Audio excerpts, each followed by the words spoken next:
এই দেখুন বন্ধুরা, এটা কি মাংস বলতে পারবেন? এই দেখুন, মনে হচ্ছে চিকেন, কিন্তু এটা চিকেন নয়। এই দেখুন কত সুন্দর মাংসটা।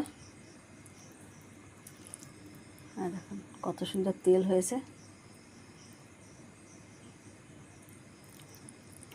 খুব সুন্দর মাংস, নরম হবে খুব মাংসটা। অনেক হাঁসের মাংস খাওয়া যায় না, বিশাল শক্ত হয়, কিন্তু ভালো নরম হবে মাংসটাই। দেখুন,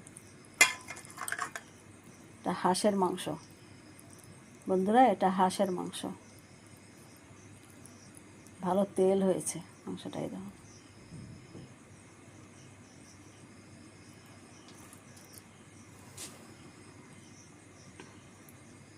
কে কে হাঁসের মাংস খেতে ভালোবাসেন বলবেন। আর হাঁসের মাংসতে কিন্তু আলাদা একটা মশলা লাগে, ধনে জিরে ভাজা, শুকনো লঙ্কা ভাজা, ধনে জিরে ভাজা বানিয়ে রেখেছি আমি মশলাটা।